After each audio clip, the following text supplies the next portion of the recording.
Hello, everyone. This is Nathan Curtis, and I'm here streaming with Under Construction once again.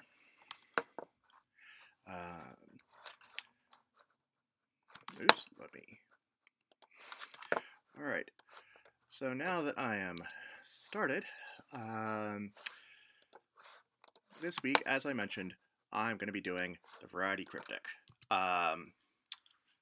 Because I figured it's April Fool's, and I don't like actually pulling pranks, but something that is foolish but still positive seems nice, and what sort of puzzle is more foolish than a Variety Cryptic? Well, there are lots, frankly, but the Variety Cryptic is up there. So, you may remember on episode 2, I did a standard cryptic crossword, and variety cryptics are a pretty broad topic, so I'm hoping that maybe once a year or so I will do a different sort of variety cryptic just to show you some of the different options that are available. So variety cryptics, as I said, that's what we're doing today. It's a cryptic crossword that has some kind of a twist, because cryptic crosswords aren't hard enough. This is generally well-accepted wisdom. But what is the twist in a variety cryptic? That can be pretty much anything the constructor wants to do. Some examples. Some of the first variety cryptics, which originated over in the UK, same place where standard cryptic crosswords originated, a lot of them have what they call answer treatments, where the answers to the clues get changed before being entered in the grid. And this can take a number of forms. For example, you might have some answers that have letters added or deleted or changed before being before going in the grid. Some of them may have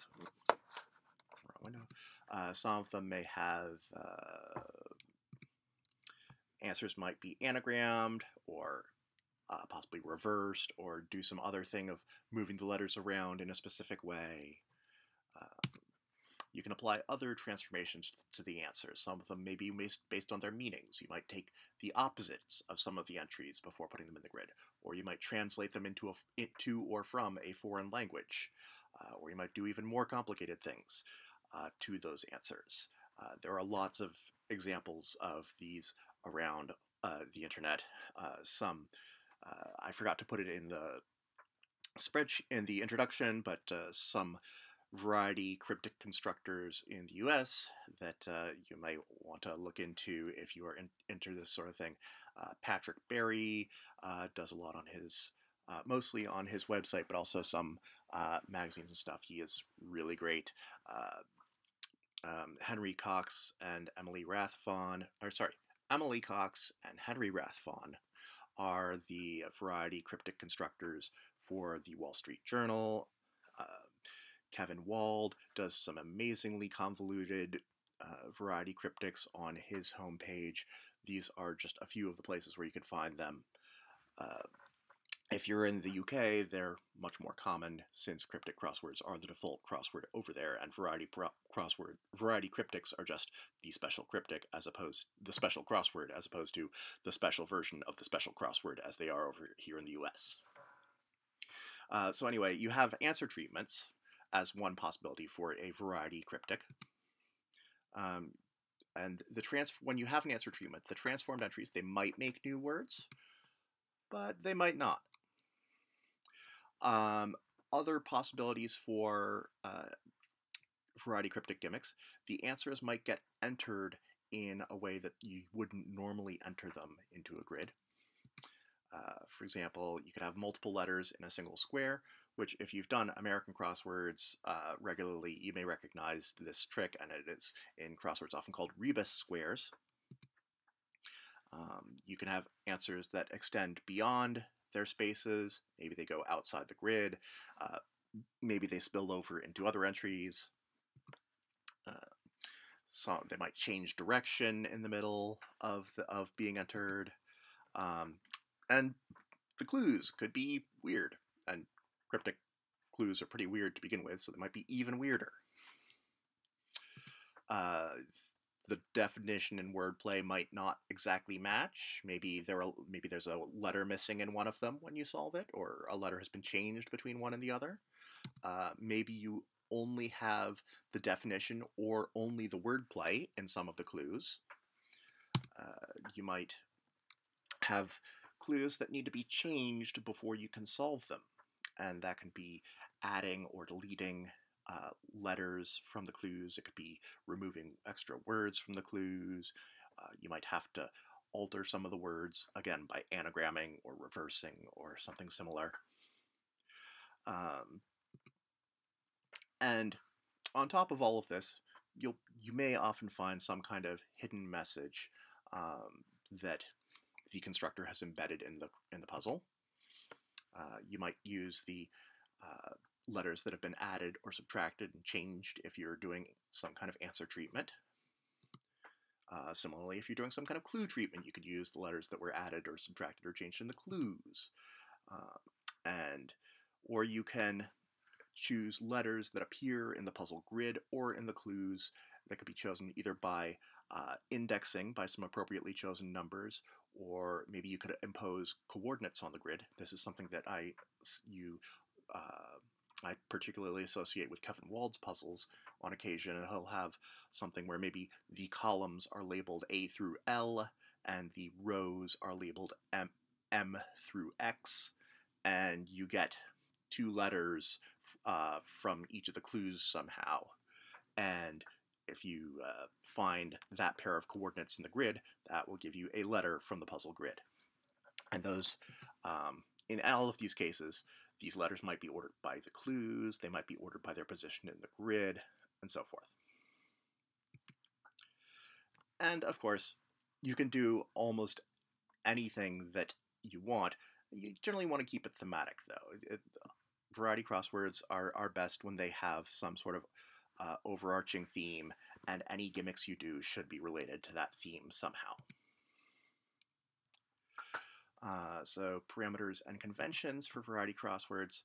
For the grid, usually with standard crosswords, we usually used block grids where about half of the letters were checked because of all of the black squares. For a variety cryptic, we tend to use a barred grid where you have thick bars separating the entries. 12 by 12 is a typical size. There you probably have somewhere around 40 entries across and down. Most entries will have more of their letters checked than in black square cryptics for a number of reasons, primarily because when you are doing weird things to the answers as you're entering them and whatnot, you need more cross-checking information. The solver needs more cross-checking information to confirm their progress as they go along. So in a typical black square cryptic, you have just over half of the letters checked. Here you might see 2/3 to 3/4 of the letters checked. Some short entries, usually no longer than 4 letters, might in fact be fully checked.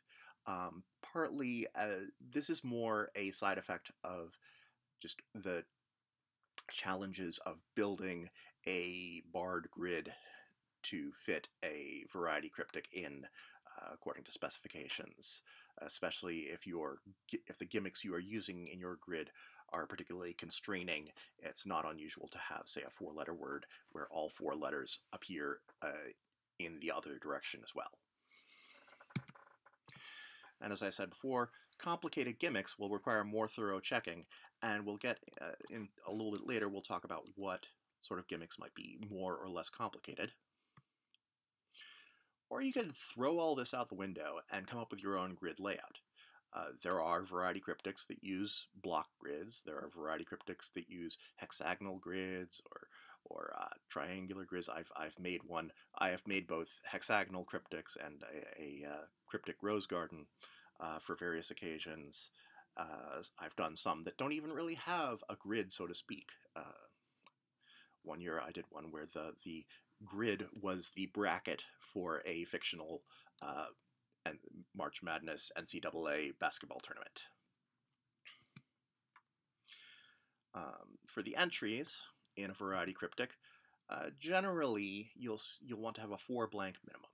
If you look at the guidelines for the Enigma, which is the monthly publication of the National Puzzlers League, which generally has one or more cryptics every month, their guidelines say that the entries should be at least 4 letters long. I say blank because, again, sometimes you might have multiple letters in one square, but you should still have as many squares as you need. And again, I say blank instead of square because maybe it's not a square grid. And this is after answer treatments and other gimmicks. So it is possible to have an entry that might have, say, a 2-letter answer to your clue, but then whatever gimmick you are doing will add more letters to the answer so that it is at least 4 letters long when you put it in the grid. That's at least according to the Enigma guidelines. If you're doing your own, you have a little bit more leeway. You might have shorter clue answers to get a length about the gimmick. If you're not trying to go by a specific publisher's specifications, maybe you can get by with a few 3 blank entries. And in fact, the first cryptic that I had published in the Enigma, which was on a hexagonal grid and had entries going in 3 different orientations, left to right, sort of northwest to southeast, northeast to southwest. I had some 3-letter entries just because the grid was so packed full of words that it was hard to, I could not get 4-letter words all the time. But if I were doing something tamer, I would not have those 3-letter entries. You can get away with wider vocabulary than you might in other variety crosswords, including black square cryptics. In a lot of the variety crosswords that I've talked about in the past, I've mentioned that some of the sorts of answers that you may expect to see in an American crossword, you generally don't want to use as much of in variety crosswords. Things like partials or 3-letter abbreviations, those sorts of things usually don't work as well in variety crosswords just because the focus is so much on the wordplay that falling back on things that aren't really words feels cheaper in those contexts. But in a variety cryptic, because you have so much going on, often you do wind up using more both esoteric vocabulary in terms of obscurity or again, the partials and abbreviations, they can show up. And it depends on the constructor and the constraints you're working under as well. So often you want to let solvers know if the vocabulary is going to be particularly weird. That doesn't mean you need to warn them that there's going to be a $10 word coming up, but it does mean that, for example, if you have an answer treatment that may turn some of the words, single words, into 2-word phrases when you alter them before getting entered, you should maybe let them know about that so they don't get surprised when they go, well, this thing doesn't look like a word. And really, variety cryptics are one of those places where I feel that it is really contingent on the constructor to do as much work as possible to make things clear to solvers. It's never going to be crystal clear. It's a variety cryptic, but unless it's for something like the mystery hunt, you shouldn't leave them guessing at where to even start. Usually variety cryptics come with instructions at the top indicating something about what sort of gimmick is going on, what you might do to enter words into the grid, and so forth. And if the answer treatments make things that aren't words, which is often the case, especially in British variety cryptics, where you may anagram all of the down answers, say, before being entered, and they're not going to make words, other aspects of the puzzle, usually you will only have the anagrams in, say, the down entries, and the across entries will still be words. That part should be really clear so that solvers know that they're doing the right thing and they don't just have to guess at what weird anagram of a weird water beetle is going in that entry. And for clues, the parameters for clues are pretty much similar to standard cryptic cluing conventions. except when they're not, and when they're not is when the gimmick or a gimmick of the puzzle applies to the clues. Some clues, as I said, might be wordplay only or definition only. I usually, if they're going to be wordplay only, usually the clues that are wordplay only, their answers have some sort of common theme. For example, years ago I had a puzzle that I called All Star, which 30 or 32 32 of the answers had to do with different baseball teams, but 9 of them were the names of stars, like Sirius, Polaris, and so forth, and they just had wordplay, with the definition being supplied by the fact that this was the All-Star game.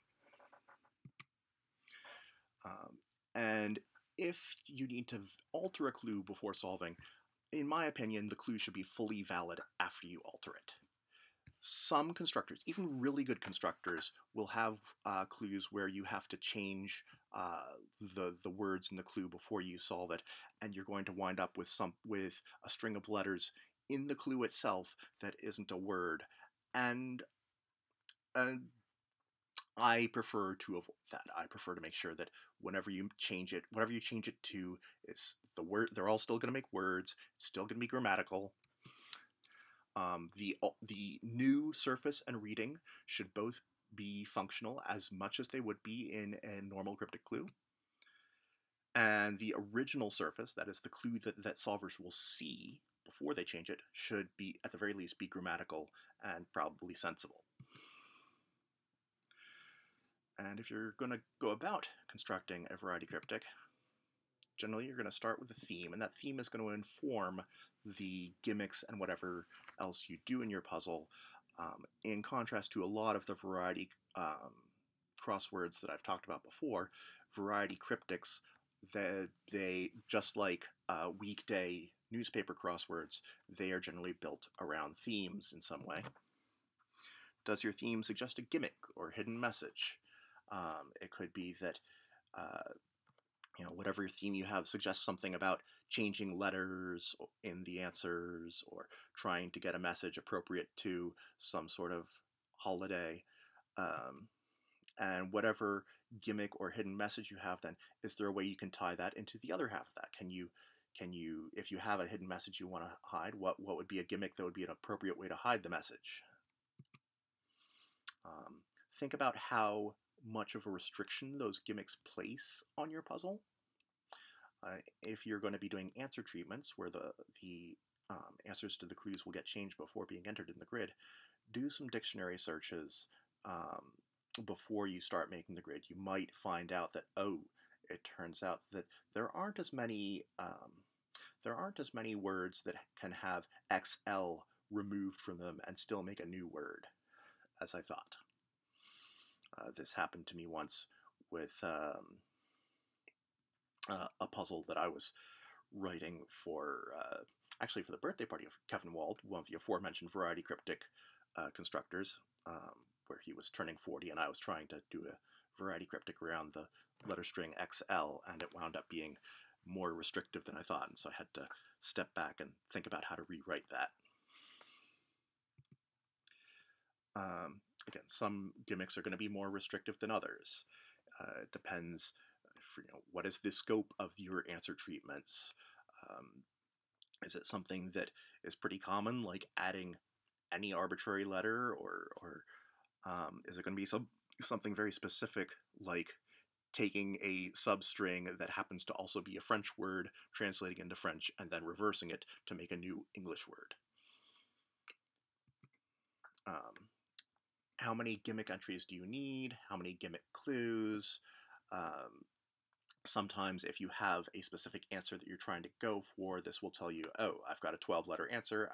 Maybe I want 12 answer treatments or 12 pairs of answer treatments if it's a case where maybe the across and down entries intersect and do something. And if you've got gimmicks that you're putting in the clues, those you can wait until you've gotten your grid. Obviously, it's the age-old question that cruciverbalists proverbially have to answer when they're on a plane or whatnot. Do you write the clues first or the grid? If your gimmick is based on the clues, don't worry too much about them. Although sometimes, if you've got a really weird clue gimmick going on, you might want to think about whether you can feasibly clue some answers. If you have any degrees of freedom in your puzzle, whether it's, okay, I know that I'm going to add some letters to the entries, but they could be pretty much any letters. It doesn't matter what specific letters I'm adding, or that sort of thing. Leave any of those open as long as possible. At some point, you might need to make a choice based on what will make something else work. And if you've made the choice ahead of time before you get to that other decision, you might find that you've made the decision that makes your later decision harder. Then start building the grid. You've got to consider the restrictions that you've imposed by the gimmick. For one thing, if you have messages and you know how many entries you'll need, think about the total number of entries and the grid size. 12 by 12 is standard, but that's about 40 entries. For what I'm going to do tonight, it's definitely not going to be 12 by 12 because 12 by 12 will take more time than I want to spend on this live stream.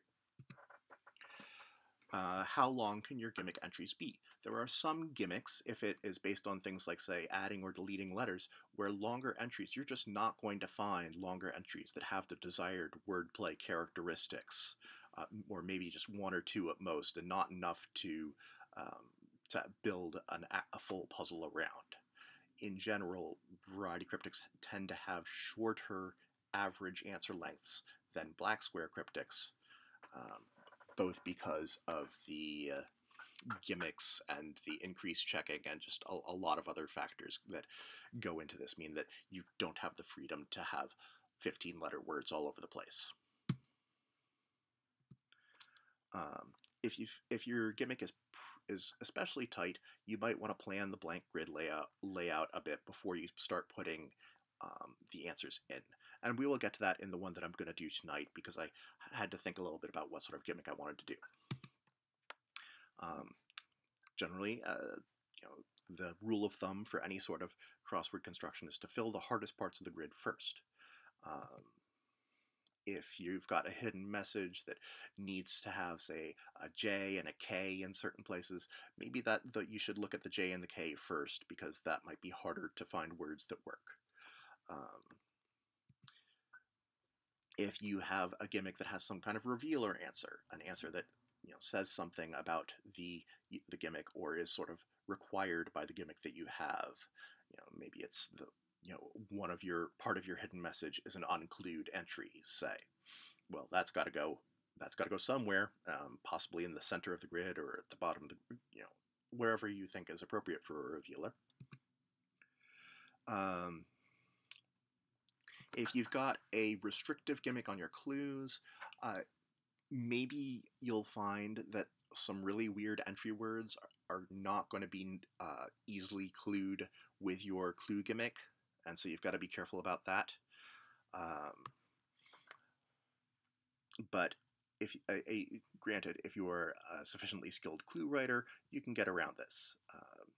Last summer, Kevin Wald and I collaborated on one of the official convention cryptics for the National Puzzles League convention in Milwaukee, and we had some pretty tight constraints, and some of them were on the clues, and I said, you have a lot more experience writing this particular kind of constrained clue than I do. I'm going to leave these to you, and I'll go take these easy ones over here.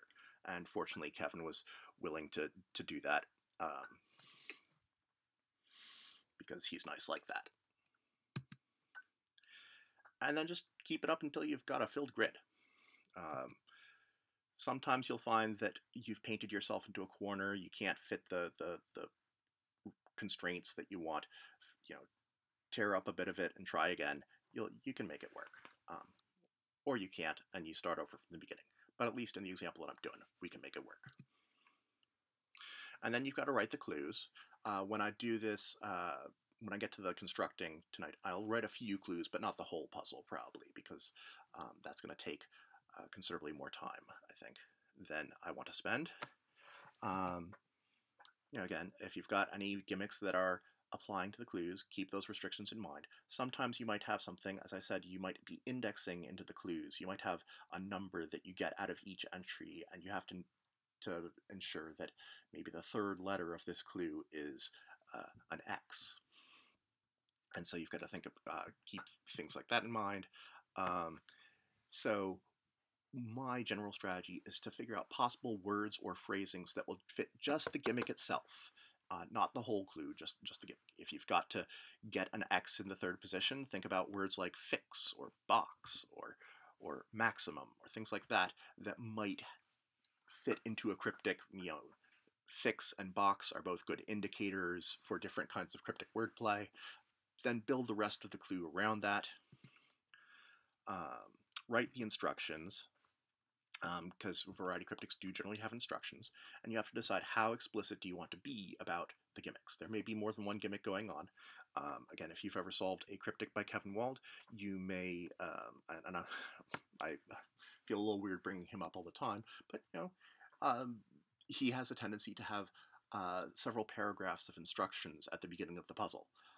Partly because he has many involved gimmicks that are interacting in complicated ways. But even a more tame set of gimmicks, such as you might see in a Cox and Rathvon cryptic, they will still have instructions for some of what's going on. And you have to decide how explicit do you want to be about that. And then you're going to have, and then once you've done all that, you'll have to test and edit, and you'll probably have to keep editing. It takes a while to figure out how to tune both the gimmicks, especially clue-based gimmicks, and the instructions to the difficulty level that you want. And so you'll probably need to test this multiple rounds, get a fresh tester each time, keep editing, keep retesting, and then you'll be done and you can publish or submit.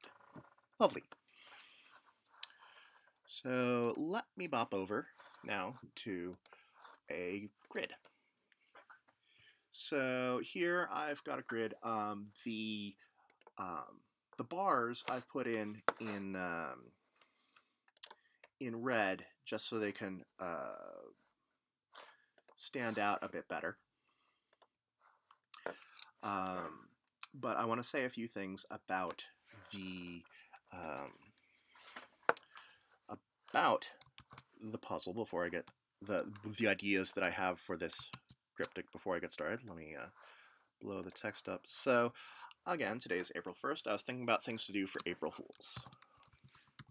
I'll sort of keep track over here on the slide, and I was thinking about other associations with April or Fools or Spring. One thing that I thought about was daylight savings time, which is the other cruel prank that is officially sanctioned in the Northern Hemisphere around this time of year. But ultimately, after bouncing a few ideas around, I had an idea that I wanted to do something called Fool's Wager. Again, riffing off of different phrases with the word fools. And so I thought, okay, what could that mean? A wager is gambling, somebody's going to win and somebody's going to lose. Maybe it's a random event, or maybe if it's a fool's wager, it's probably something that's fixed. A bet that's fixed, that is. And so I thought of the phrase, heads I win, tails you lose.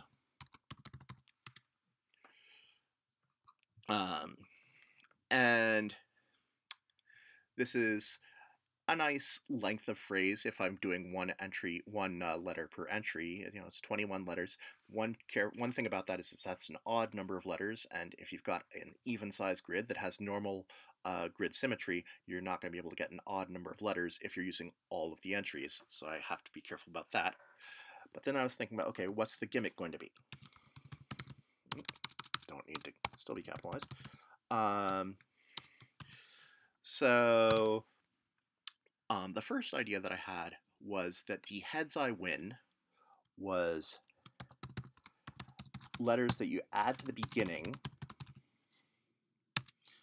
and the tails you lose are letters that you take off of the ends of words. So these are two different kinds of answer treatments.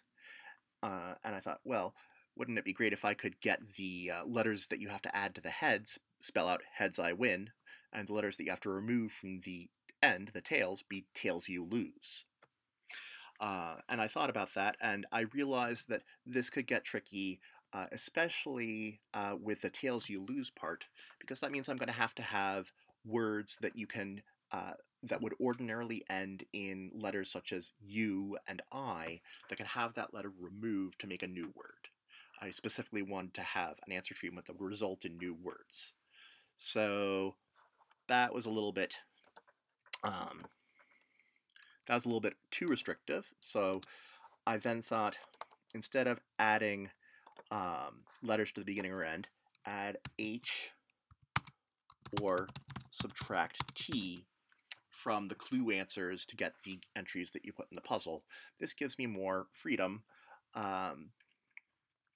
And before, when I was adding arbitrary letters, well, not arbitrary letters, letters in the phrases, heads I win, tails you lose, the hidden message, the extraction was pretty easy. You just take the letters that you have added or subtracted. So, hidden message, I said,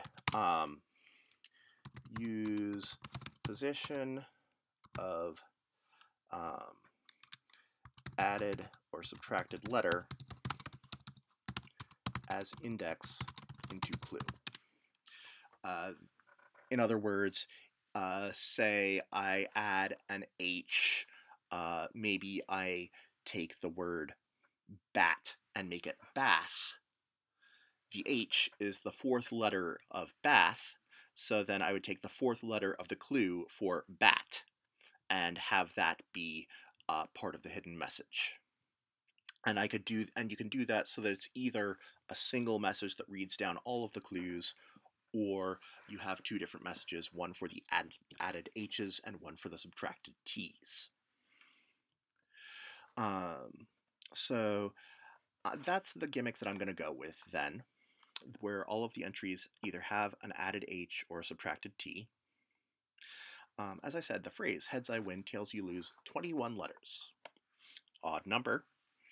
And if you had, say, a 12 by 12 grid or a 10 by 10 grid and you did the normal 180-degree crossword symmetry, you're not going to be able to fit in a 21-letter message through all of the entries.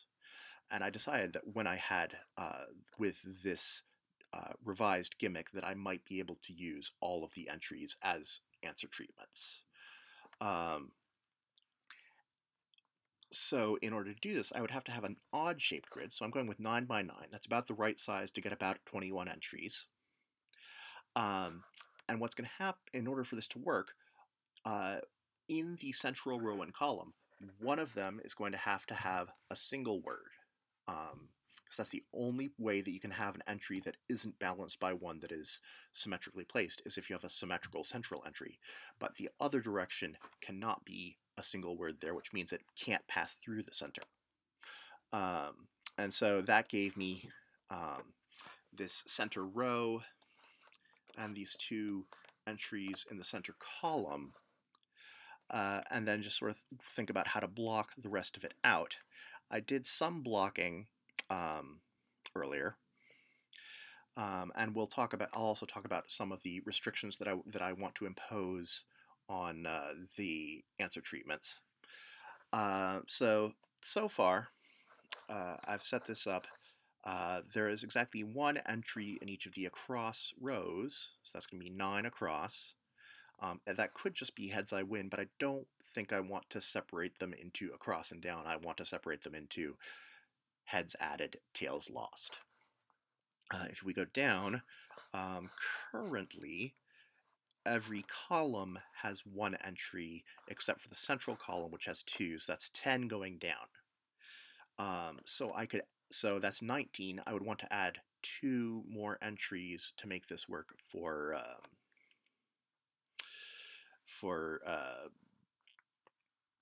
to get 21 letters, and which means that either somewhere in some row or column, and it's symmetrically opposite one, I would basically want to place one more bar to create two new entries.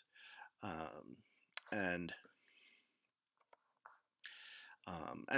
we also have the option to take some of the existing entries and maybe make them shorter by adding an unchecked letter somewhere, adding a bar that will create an unchecked letter in one direction and a shorter entry in the other direction. Because currently we have a lot of 9-letter entries, which will probably be tricky to actually work with.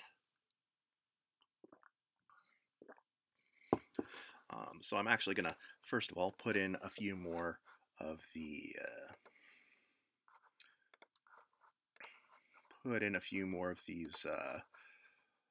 borders in places that I think might make it easier. I will probably at some point change some of these borders, but I wanted to just give myself an idea that, yeah, I could make a grid like this at least start to work. And I also want to make sure that I don't don't make too many unchecked letters in any of these entries when I'm adding the extra bars in. Let's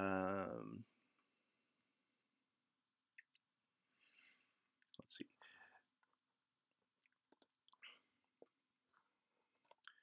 So I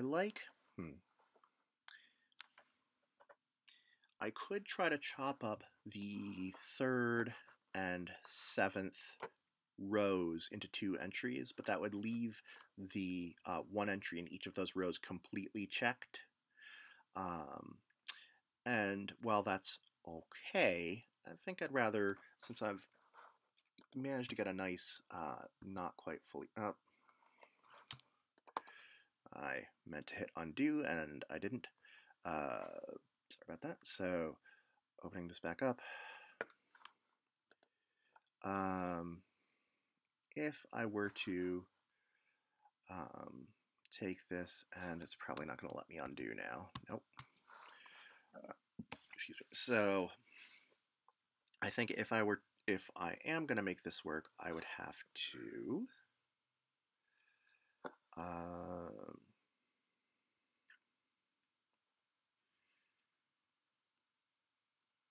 yeah, looking at this, I think I would have to sort of cut the 1st and 9th rows into 2 entries rather than the 3rd and 7th. So maybe I'll go back to that first.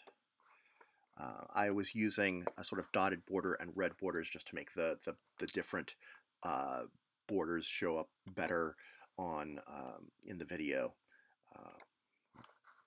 Maybe that helps. Maybe it's in vain.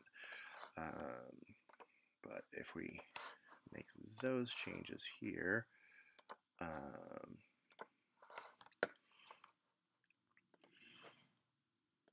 we could then do something like putting, see, now we want to make it red again,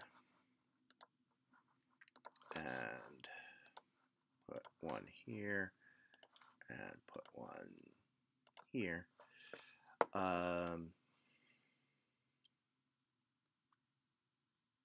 Did I? Oh, I see. I had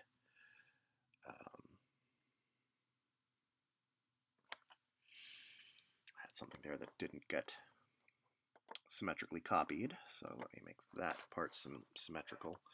And probably at some point I'm going to go, ugh, this isn't working. I'm going to have to change some of these word boundaries around. That's fine. Now for building the grid, again, I was just saying that the gimmick was that every word either has an H added to it or a T subtracted. One thing that I'm going to insist on as I build the grid is that every added H appears in a checked square, because that's a letter that you're not necessarily going to have known from the clue. Eventually, after solving enough of the clues, you'll be able to see a pattern to that, but I want to have some kind of checking to let you know that, okay, that H does, that has to be an H. You could, in fact, have 2 added H's crossing each other at that checked square, but then you have to make sure that the H is the only letter that you could add to both words to make words in both directions. Often doable. Sometimes you find that you have accidentally have some other option. All right, so in that case, I'm going to want to pull up cot. And I see that I still left myself with some places where there are 9-letter entries, and I could shrink. I could do a little bit to work with that. I could, yeah. Ooh, excuse me. I could do something like adding a couple more bars in there to make a couple of the longer entries 8 letters instead of 9. I could possibly add some more letters to maybe cut down on the outer down entries, make them 8 letters instead of 9. But then you'd have to have bars in the upper left and lower right, and you'd have 2 unchecked letters out of 4 in the one across and the bottom right across, and that's a little less checked than I want. I'm already not that happy about having that many unchecked letters in an answer down here. Yeah, I'm already unhappy about having some 4-letter words that are half unchecked. Again, with answer treatments, sometimes something that looks half unchecked in the grid could actually be even more than half unchecked when it comes to the answer that you got from the clue, and that makes it even harder to figure out the gimmicks.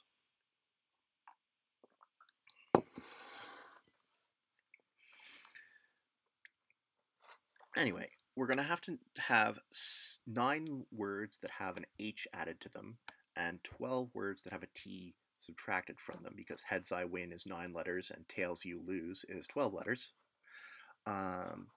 So now that I've established the gimmick, I'll just say, I'll just sort of plus H. No, I didn't want it. All right, add H.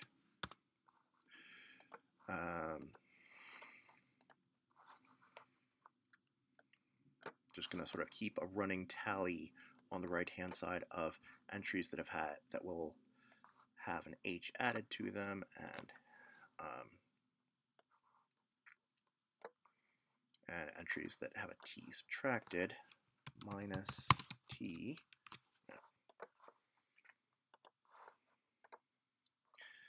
And then count. Something like that.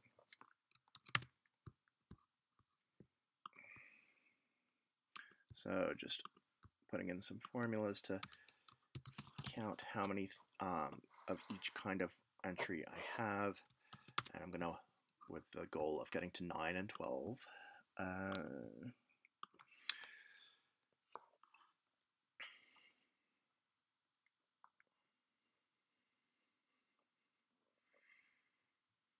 And let's see, I've got some things in here. So I like, I have now 3 entries that are a full 9 letters, and so they either are 8-letter words that have had an H added to them, or 10-letter words that have had a T subtracted from them. And there are, in order to find these words, I'm going to turn to cot. So I'm going to make a formula first.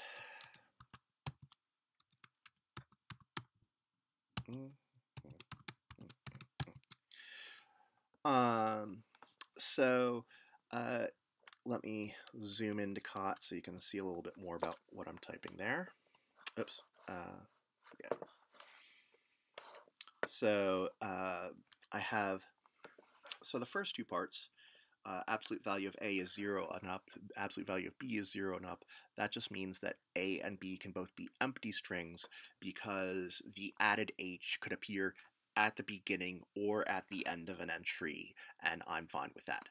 For some gimmicks, I would want the extra letters to be added to the interior of an entry, and in that case, I would get rid of those first two clauses. Absolute value of AB equals 8 just means that I have the total length of A and B together is 8 letters, which means that AB, which is a word, is an 8-letter word, and AHB, which is AB with the H inserted somewhere, is a 9-letter word. And let's see what we get from that. I'm guessing we get quite a few. Okay, so we've got a bunch that have air turned into hair, which is possible. Okay, right, that's British spellings, and that's just different spellings of the same word.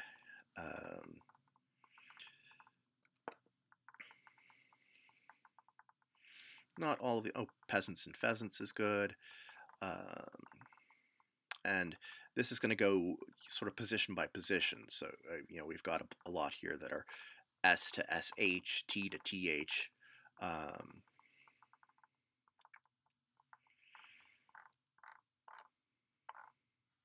159 in total. I think a lot of these, especially the ones where the letter is added at the very end, are just going to be variant spellings of each other.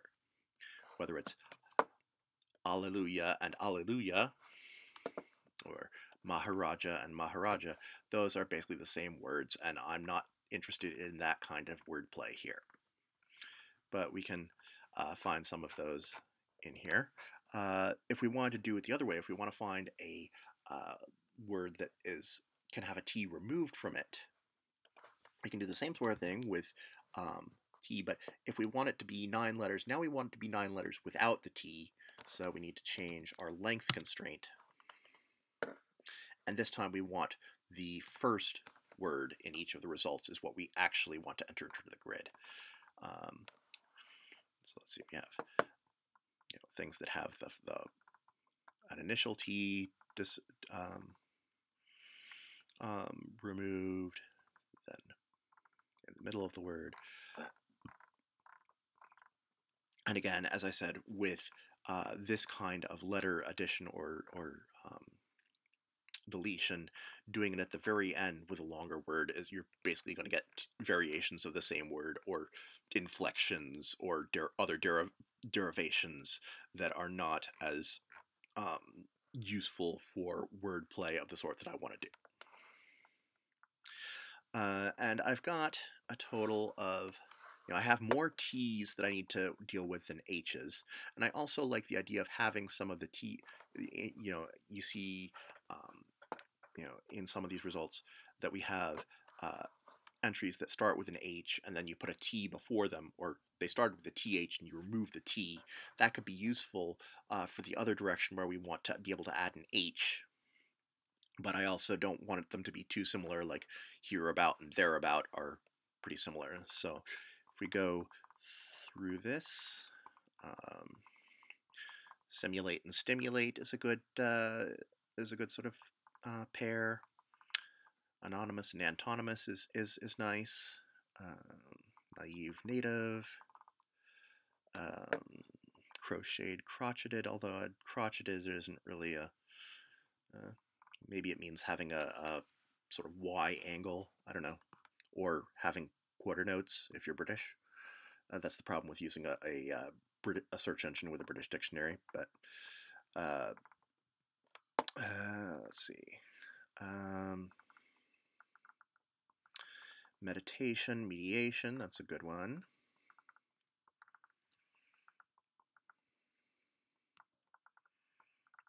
Compose, compost. And then we're going to get to the point now where the letters are basically at the end of the words, and it's going to be the same variations of the same word. So I was a little bit disappointed that I didn't have as many good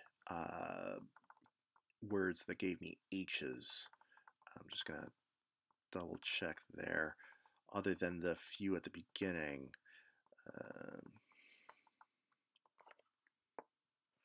But I do like things like, mediation and meditation,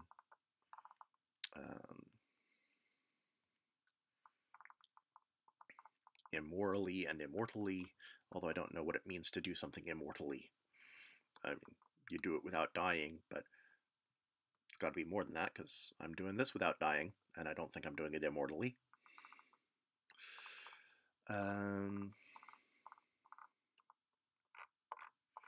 Yeah, I'll probably use one of the mediation meditation pairs for a 9-letter T. Let me see if there's any other.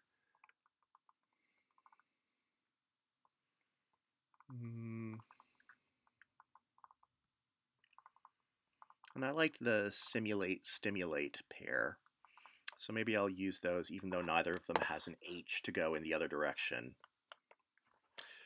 So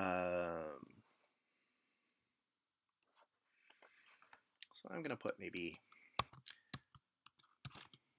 oops, no, it's not going to have the T in it. Going to put simulated down. Ooh, just realized that the central cross one, I'm going to have to contend with the fact that that goes through two different down entries. So maybe I'm actually going to back off from my idea of change the grid slightly. Because if I do go ahead with this, I would then have to have, that's going to place even more restrictions on this central cross entry. So if I redo the bars in the grid so as to make all of the 9-letter words across entries, I think that will make me happier later.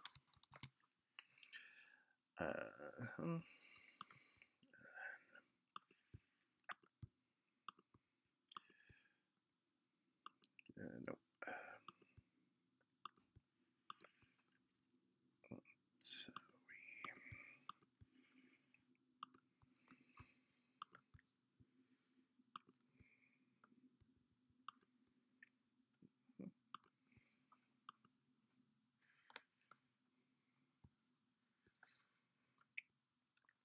but again, I'm going to put simulated on the bottom because that gives me some nice letters along the bottom row.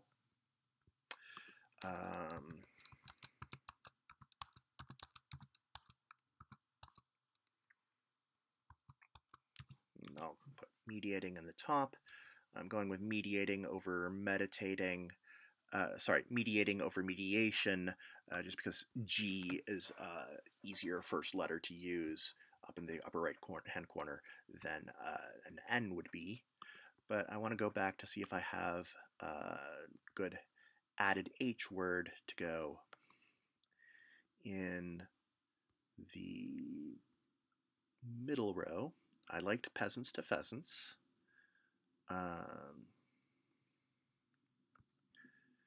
Let me make sure. Oh, the problem with peasants to pheasants is that places the H in an unchecked square. I could move,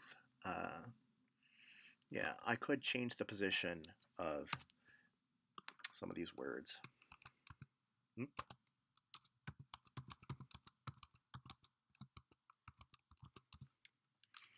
put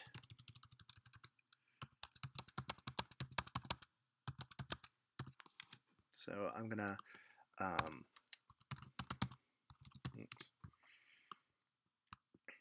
need to keep these smaller font just to be able to keep them readable. So I've got a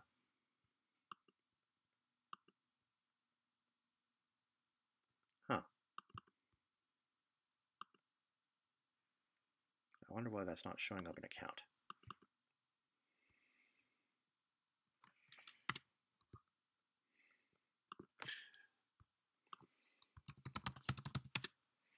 I'm sure that maybe I should be using a different function rather than count.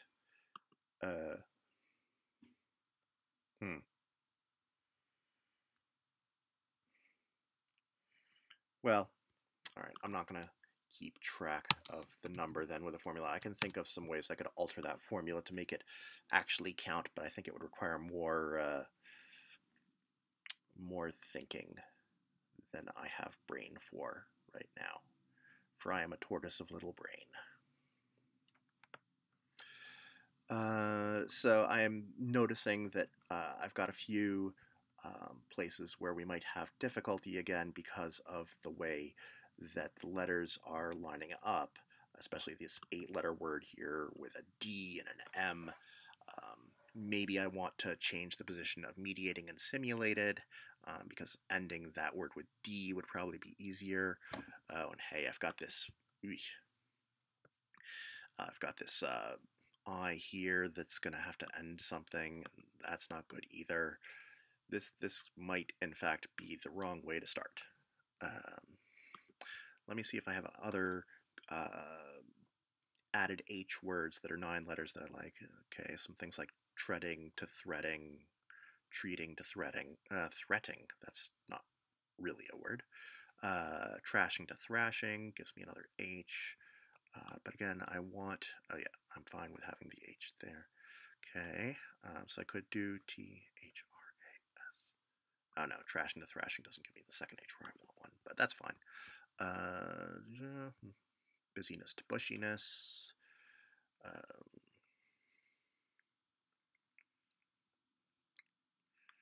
Not seeing a lot good after that. Hard sell, hard shell, maybe.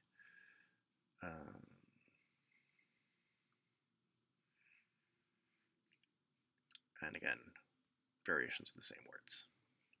So it might be that I need to play around with the first few entries to make sure that they are things that I can actually use. Going back to the T, the remove T from a word.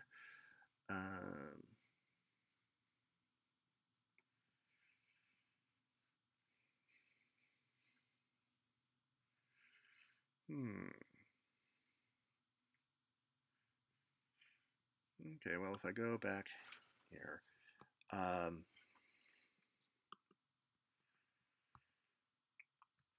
yeah, that's going to be a problem with either mediating or simulated, is putting that I or that U in at the end of this entry, and changing that around would be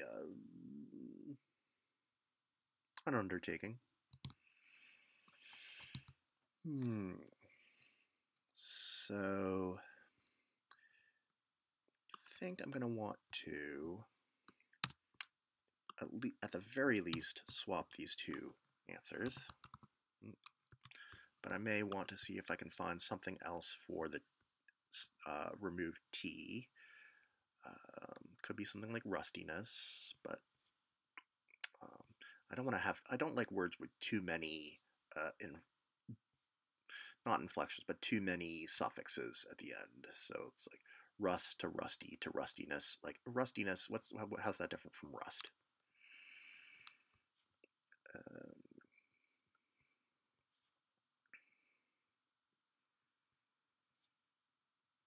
Really? Is that?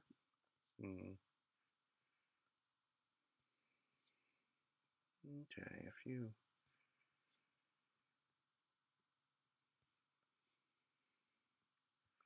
Okay, composing. Oh, conducive, conductive. Is that gonna?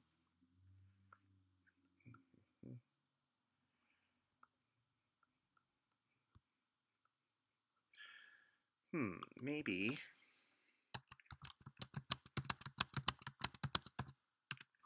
Something like that. The U is at least unchecked, as is the V. Oh, but we're still going to have the issue of what goes down here, although that's not as bad as before. Maybe. Let's see, I had simulates, and what was the other one I had? Mediate. Let's try mediate. And now I might actually put an N there because I think that's going to be easier. So mediate, conducive, abbreviation. So as often as possible, I'm going to want to now see where I've given myself constraints to work with. I've got some 8-letter words now going down that each have 2 letters in place, and that's going to be a little bit tricky, but fortunately that's not that bad. I noticed that if I say put an H here, maybe I can do something where I could do, say, shingled and singled. You know, I thought of that off the top of my head. Why not run with it?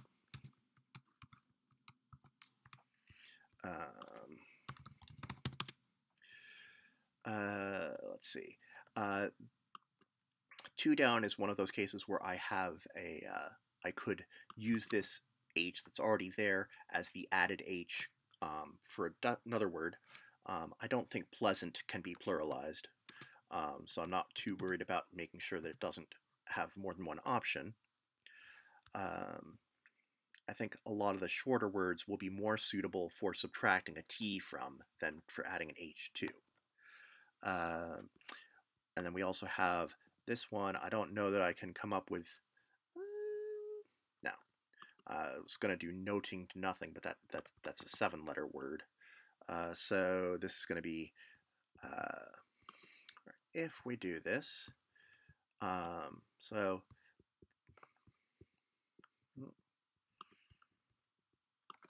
the thing that I would do is... Oh, right. That's a little bit trickier. I forgot that I'm doing sort of multiple word equations here, so that's going to be a little bit trickier than I wanted it, than I was hoping. But, you know,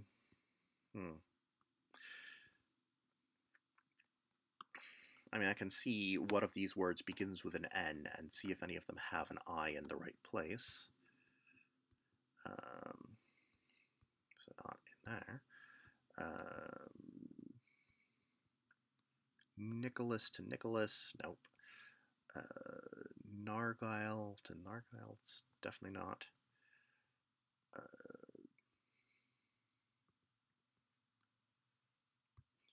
Yeah, but if I then go back to the T's, T, I could do some filtering to say that the first letter of the substring A has to be an N.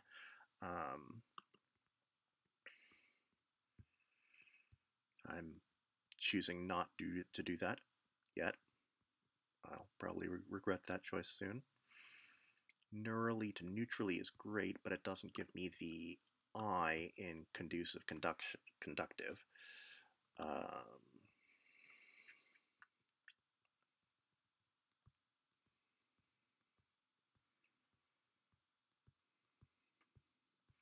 Yeah, N's are going to make me sad.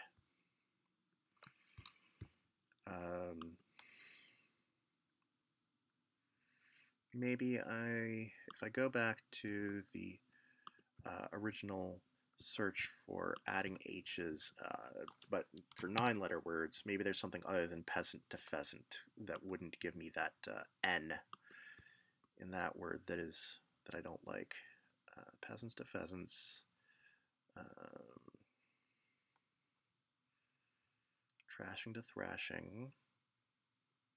What would that do? What would that put? That would give me an E. I. Excuse me. I suspect that I might, towards the end of this, be regretting some of my life choices with the longer words. But I'm going to get the longer words out of the way, and then most of the remaining words will be mercifully short.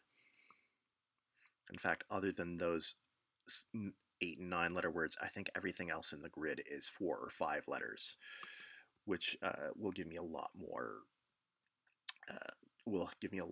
freedom to, especially for something like deletions, overeats and overheats. Okay.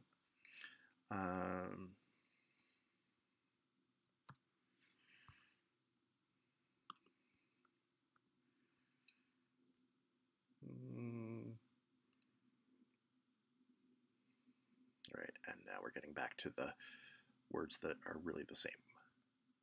Going back up.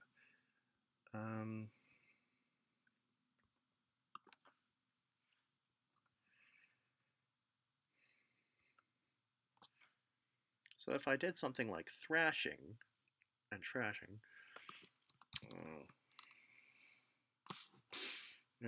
I don't like what that's going to do to shingled down here. So maybe I, okay. Maybe I,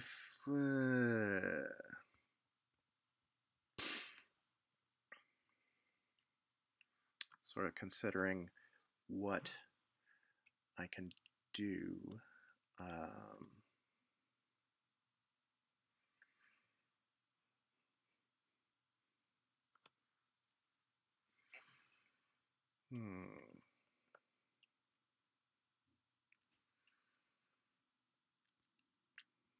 Maybe, all right, let's take out. I'm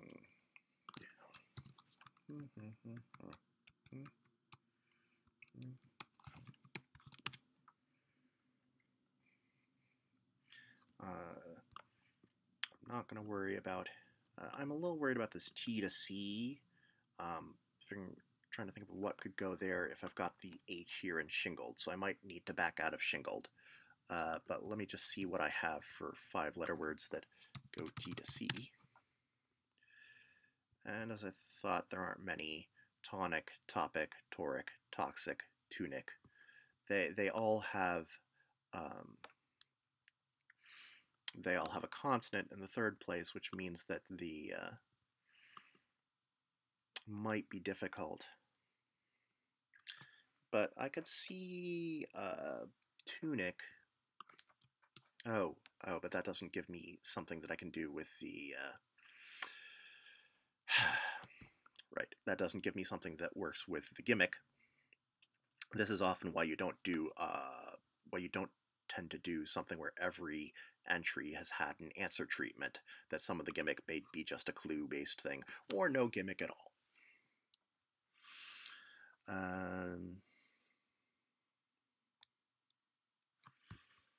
So what else did I have for H words again? Shallower. I don't like, let's see, shearings. Simmered to shimmered is good. Trilling to thrilling.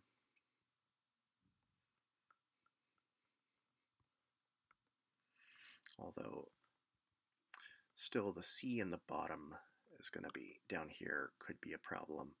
One thing that I could do, if it comes to it, to try to make this work, is if I were to take the whole grid, just the blank squares, not the letters, and the blank squares and the bars, not the letters, and flip it horizontally 180 degrees, and see if the resulting grid arrangement is easier for me to work with.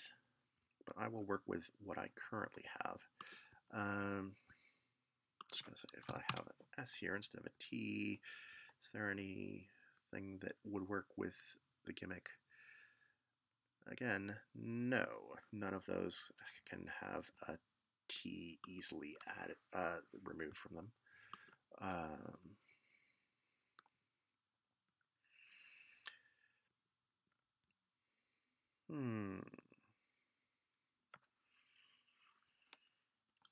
So,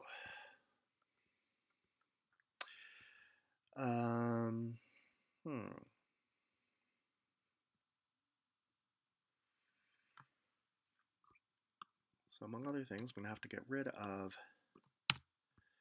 shingled, and I'm probably going to have to get rid of conducive because that C at the end just really is not doing it for me, which means I have to go back.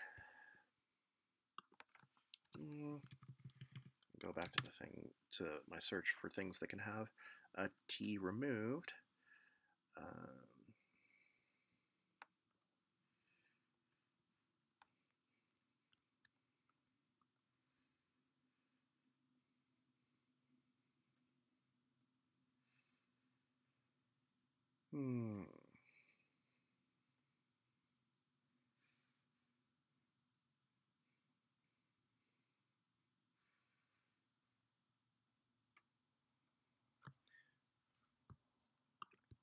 if I were to put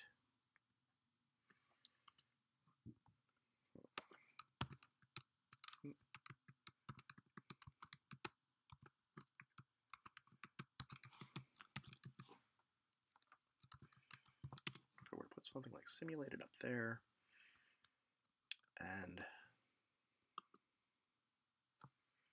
oh, but I didn't want that.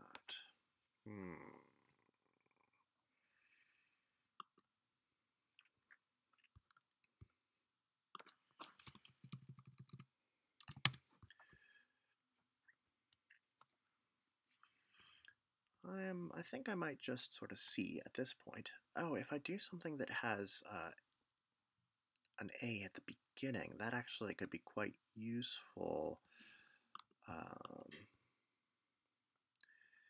Yeah, because if I have something coming down where I don't know if it works for an S, but if this were, say, a T, I could have torch and have that H go both ways.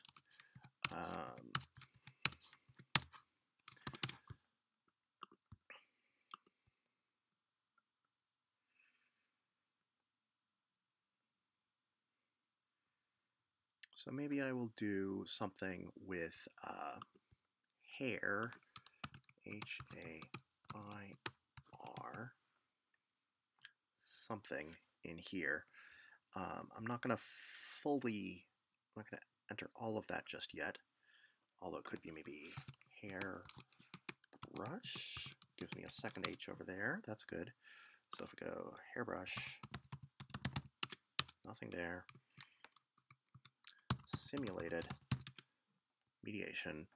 I do want to check to see if there is a 5-letter word. I mean, I could probably come up with a missing T word in here as well. But while I'm here, let's see if we've got 5. Let's see if any of these begin with S. So slot to sloth is good. Swat to swath. Soot to sooth. Wanted maybe sing to sing. If I can think of a good, a well-known sing to use. Oh no, it would be the altered one. Okay, so this might be a good place for some of this, but we still need to think about some of the other things in here. I think what I'm going to want to do, for the shorter ones, getting the minus T's is going to be easier. So if I can get as many of the added H words in here as possible in the next few steps, that'd be great. Just great.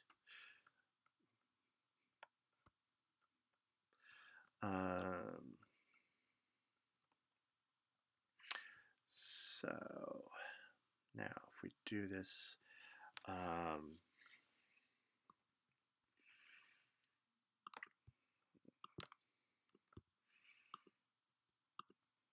so now if I want here to be an 8-letter word, and because of the T at the beginning, I'm thinking that maybe I can get an H there.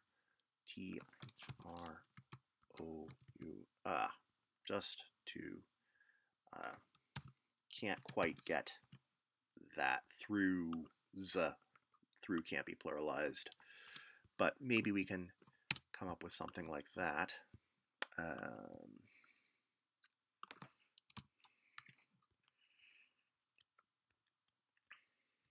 And that's going to be,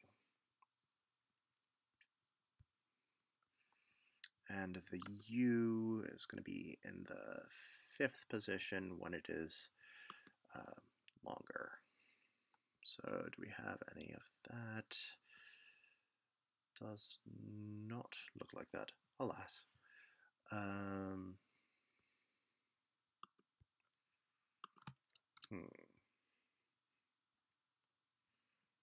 So maybe it's not hairbrush then. I mean, I had hairlines, which is maybe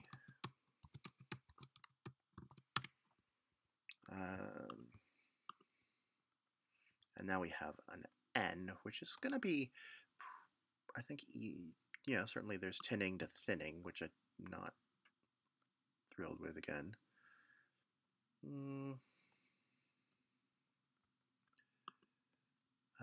What?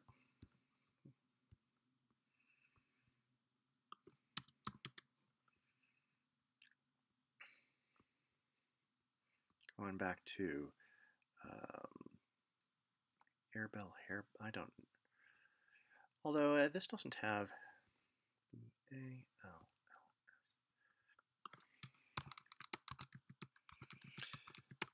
The British dictionary doesn't have it, but I am comfortable with using airball as the term basketball shot that doesn't hit anything. And that would give me an L there, going back here.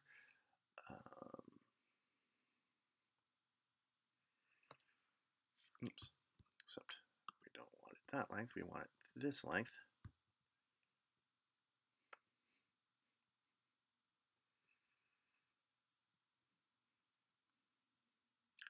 Trilled and thrilled looks nice and gives me an H in another place that I would want one.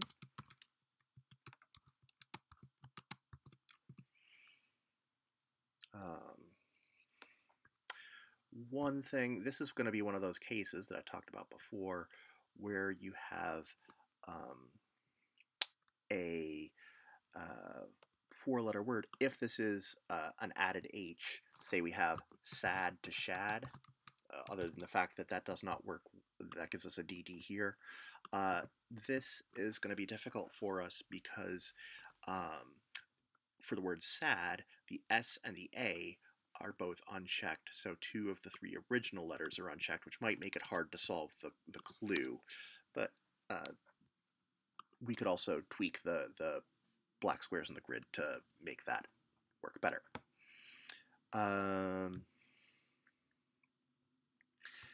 That is going to still give us possible problems over here. But if we go back, again, this is using British spellings. Darn, I was hoping. Oh, no, never mind. Well, if we had, yeah, this would probably be a subtract a T clue. So let's see, we have thrilled as add H.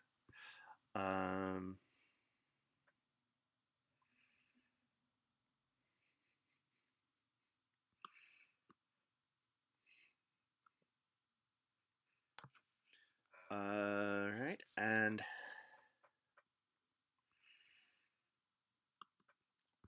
but this is yet another 8-letter word going down here, and I feel like I might want to put if it's got an H in it, the H has to go in either the second letter or the 6th letter here, because the other places would be either unchecked or not make a good word, like IH isn't going to work, or putting the H before the D isn't going to work, and putting the H here isn't going to work because then it's unchecked, as I said before.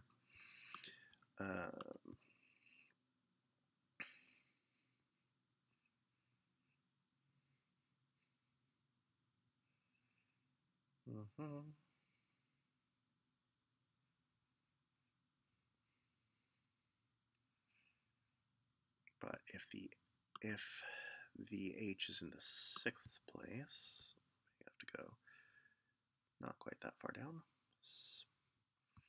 We've got I in the 4th place. Finishes to finishes is not good. Okay, I don't like those, so that's probably then going to be a missing T answer.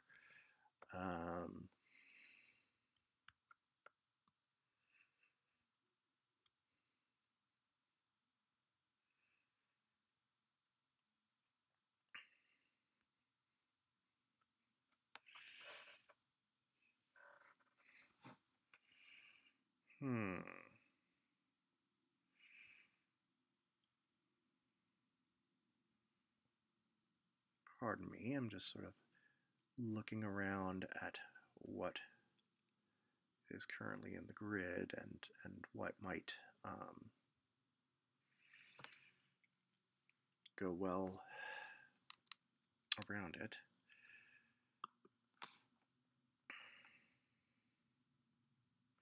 If this is an added H word, we want this to have to be, it could be car, that works, car to char.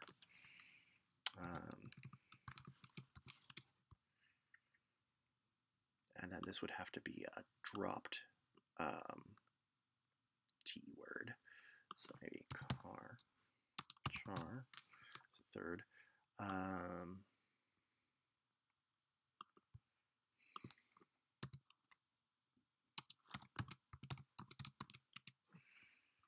Not going to be a lot that we can remove that from now. Yeah, I don't like any of those for removing a T. So,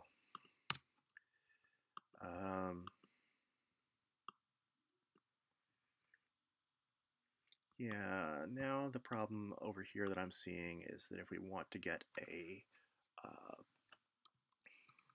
it looks like we're going to need to get a vowel under the D, which is not that easy given. We could have say to shay, but shay isn't really, it's not as common as I would like.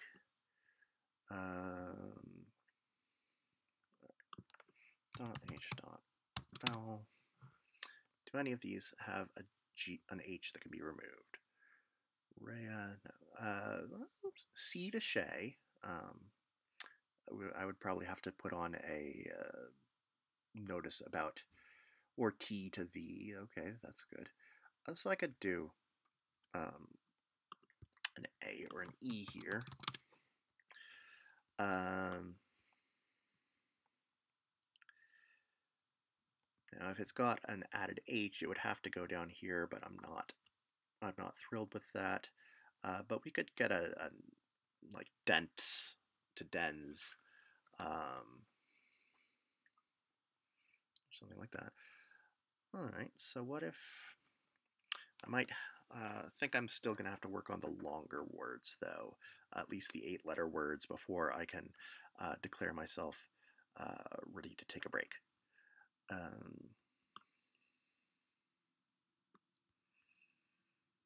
Did I find something that worked for the H? And I think I found that for an H in the second place, I could not get an I in the 4th letter.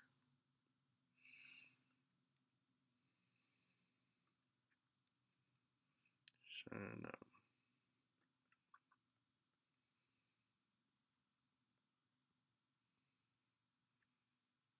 Other than trilled and thrilled, which I just put in, I mean, I could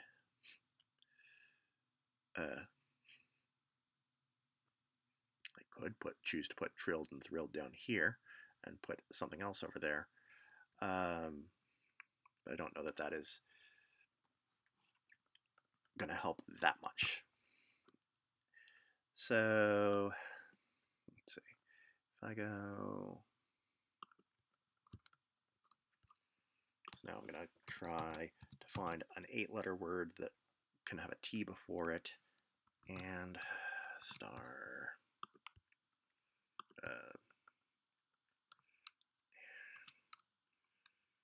dot vowel star r dot tariform. No, I'm not going to use auriform in there. That's not what we do here. So if we take that out, maybe we'll put thrilled here instead.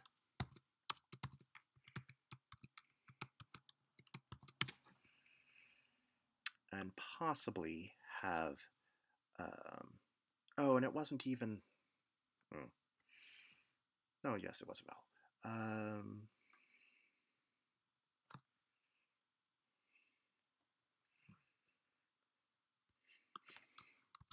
So maybe we go back to something like hairlines.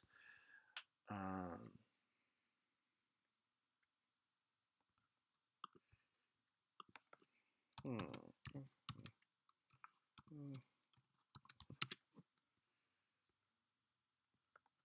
That's not great.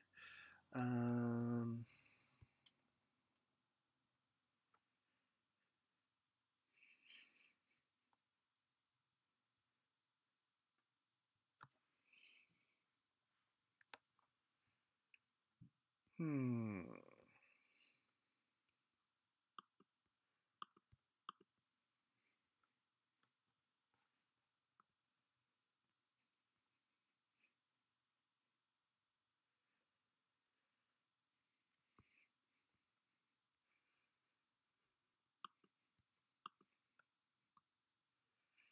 This could have been an S here, so we don't have to worry too much about that being a vowel.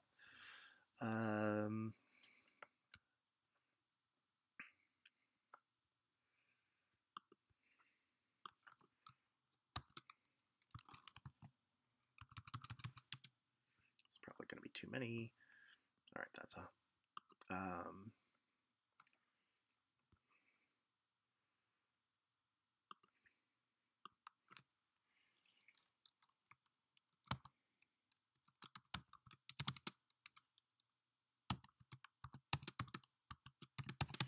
So let me just look at the 8-letter words that have an H in the third position. See if any of them on R could be on R. Oh, but we don't have something that puts a U there. Okay, so that doesn't do quite what I wanted it to.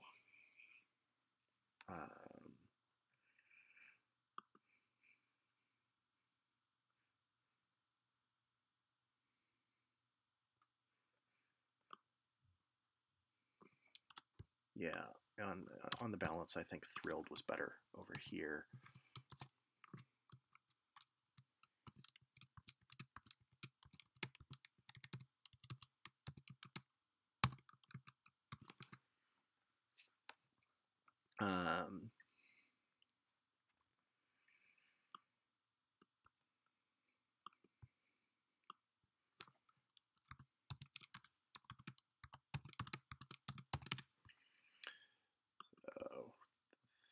So the 8-letter down entry, that's going to have a T in it, and it's got an O in the fourth place and a D at the end.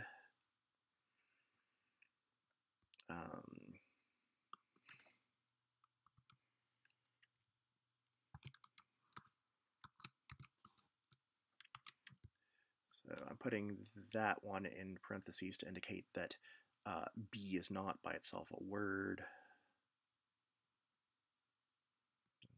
but it's still cranking through. Quite acquitted, attained, attainted. I want an I in the fourth place, and that is not happening, is it?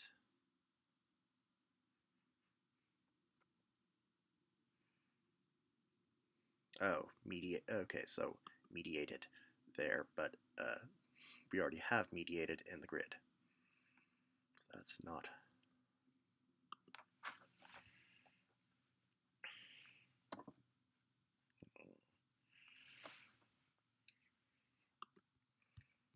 But what if it?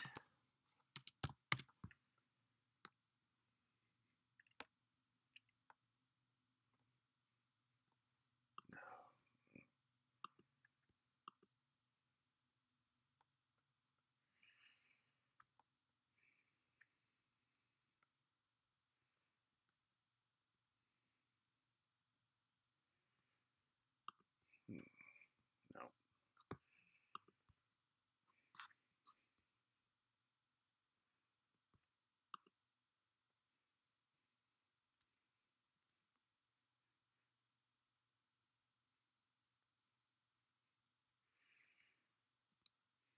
Oh wait, what if it's?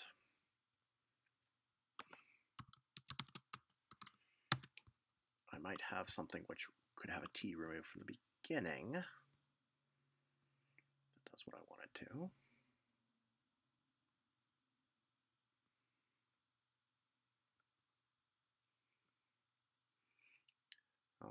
Of course, if this is going to do what I want it to, it would have to... Oh.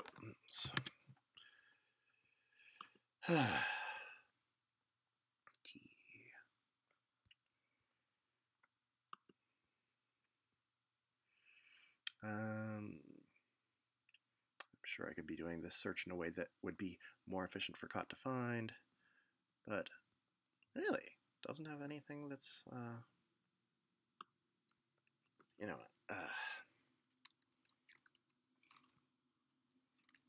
fine. Mm-hmm.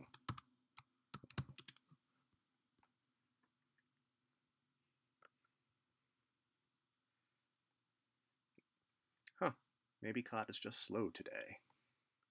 Happens sometimes. Unexpected. Oh, right. It should be that. And...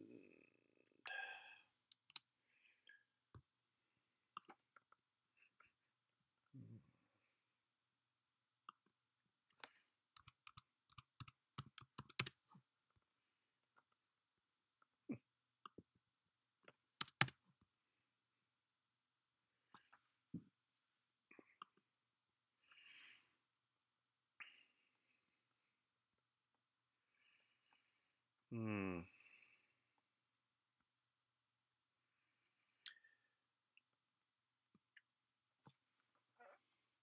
All right.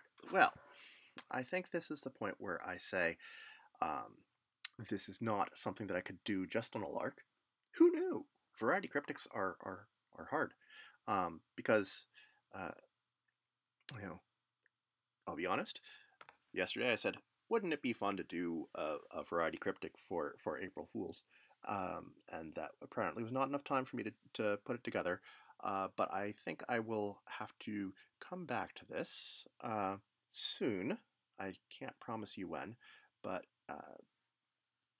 um, I apologize for not being able to finish the grid, but I'm probably going to take some time to look at uh, the constrained long entries and see if I can find a way to get through that part first, and then the rest of the grid should fall, and then I can start writing some clues.